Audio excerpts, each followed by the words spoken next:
the show.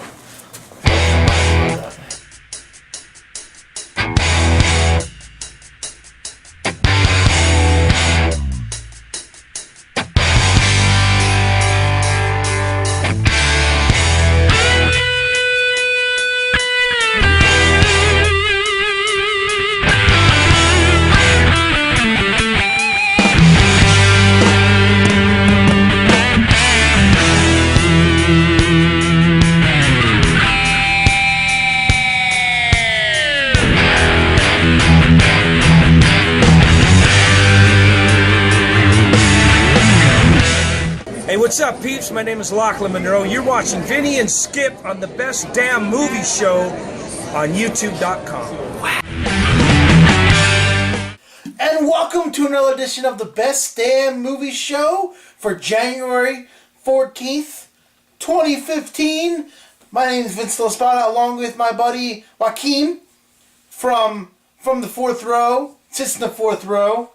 Joaquin Dan Allen. How you doing, Joaquin? Yeah, I don't know if I would call myself Joaquin. I think he's gonna give you. I think he's still thinking about Inherent Vice by calling me that because he didn't like that movie so much. So he's taking it out on me, which is not fair. All right, Best Damn Movie Show. Dan Skip Allen. That's right. We just got done seeing Blackhat with Chris Hemsworth. Tonight we also have reviews for American Sniper. Oh, I do. We saw Kingsman, The Secret Service. We also saw, I saw Taken 3, Cake, Blackhat. Yeah, you got a lot of reviews this week. I don't have that many. I saw quite a bit this week. Plus, we got some really, really good news. You're going to like the news we have. We're also going to go over the Razzies that happened, what was it, today or yesterday? The Razzies were announced today. The Razzies today. And then we're going to go over the Golden Globes that happened Sunday. And then before the weekend, we're going to put a video up, hopefully tomorrow, if not tomorrow night, tomorrow morning, or on Friday morning, of the Oscar nominations. I can't wait for that. Tune in tomorrow morning. It's going to be 8:30 here, Eastern Time, 5:30 on the West Coast in the morning. Yep. So that's always one of those days. It's like Christmas and the Oscar nominations. It's like those are my two favorite days of the year. Except I had food poisoning on Christmas, so I didn't enjoy it. yeah, you didn't really have a good Christmas, did you? No. You spent the whole day in the theater, didn't you? On the toilet. Whole day on the toilet. And then I went to the theater afterwards. Well, let's get into it. Let's go over Kingsman. Kingsman starring Samuel L. Jackson. Yeah, Sam Jackson and Colin Firth were the two main stars. You had Mark Strong in there as well. This is kind of like a James Bond type Secret Service in England, and these guys go on missions and stuff, and periodically some of the members die, and they have to replace them. I liked it. You know, I'm not a real big fan of English movies. Yeah, I was wondering about that, whether you're going to be whether you'd like it or not. But yeah, so a couple of the members die, and so they have to recruit some new members. And this punkish kid. Yeah, nothing going on with his life. He's in trouble, and he just got arrested. In the beginning of he picks a fight with the wrong group. Yeah, and of course, he just gets to be friends with Colin Firth's character at the right time.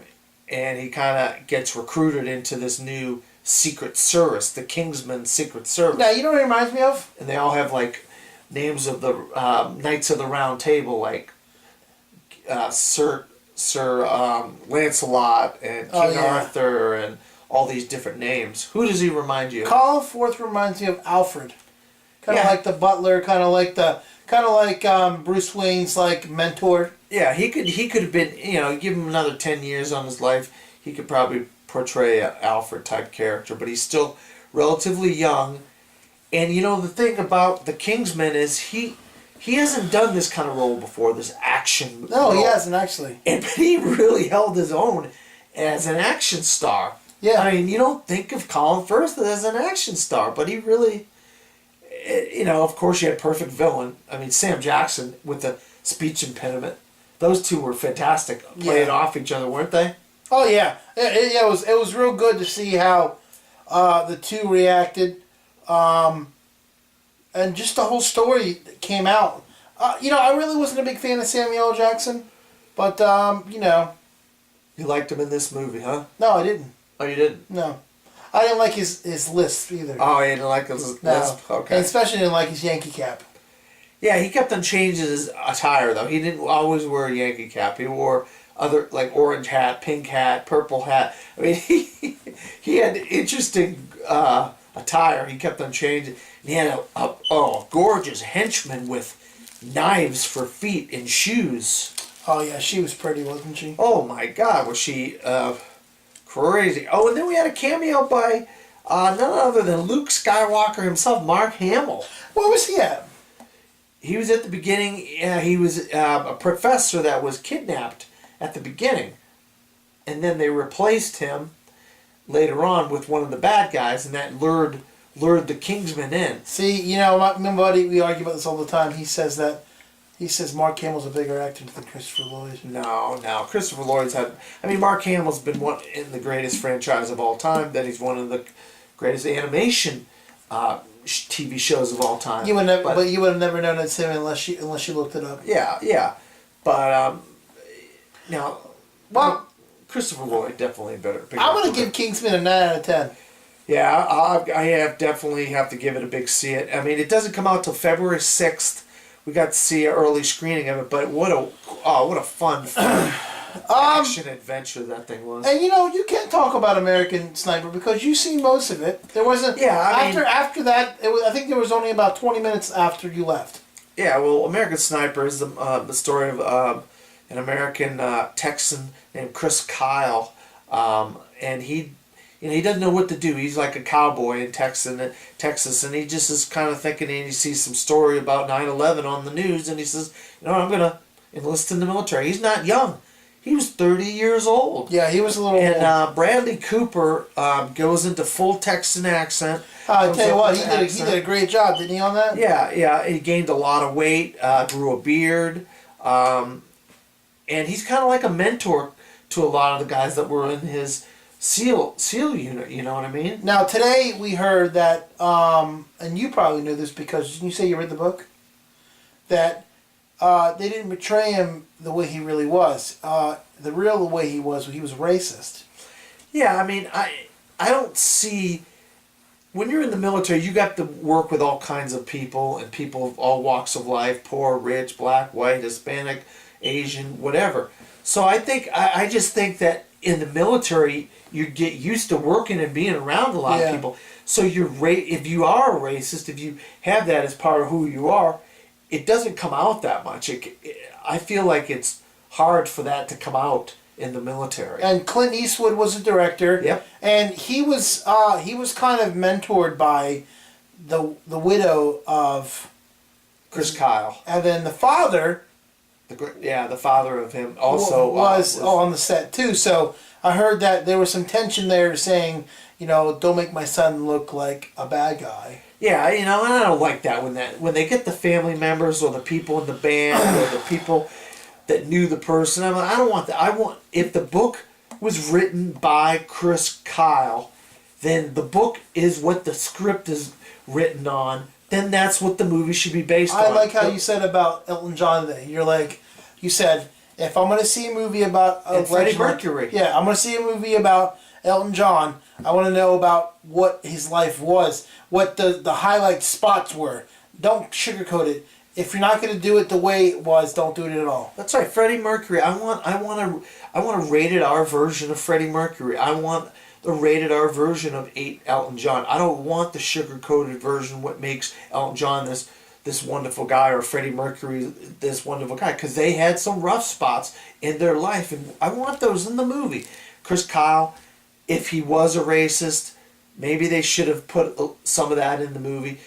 Sienna Miller played his wife. He meets her in a bar, and they had an up and down relationship. When he was in the military and off and doing his thing, he was fine. But when he was home, he didn't want to be home. He wanted to be back fighting and killing people. Yeah. You know, he has the record for most kills of American 182 snipers, or something? 181 kills, and but he really had a lot of tension when he came back home. Those guys didn't know what to do with themselves. Well, I mean, because they have post-traumatic stress from the war. And because it's so dramatic and so tough to be over there. I guess what's really sad is he got killed by taking an ex-Marine to a gun range, and he ended up turning the gun on him and shooting him. Yep, that's and what stealing happened. his truck. That's what happened. Yeah, I mean, what a way to die. You know what I mean? Well, not even just that. As you come back from the war, and you see your family for not even a day or two, and you die. Yeah, I mean, if you read the book, if you knew the story of Chris Kyle, it's on the news. We're not giving any spoilers away, even though the movie doesn't come out till Friday. Well, I'm gonna give it an 8 out of 10. I'll tell you, this is one of the better Clint Eastwood movies I've seen. And obviously, Bradley Cooper's getting some Oscar buzz. I don't know if he's going to get nominated because that category is so tough, but yeah, I'll give it a see it. I definitely give American Sniper a big see it. Well, when we come back here on the Best Day Movie Show right here on YouTube.com, we're going to go over the Razzies. The list came out today, and we're going to let you know what was the worst movie of 2014 and who is on that list for actress and actors. You're watching the Best Day Movie Show right here on YouTube.com. We'll be right back.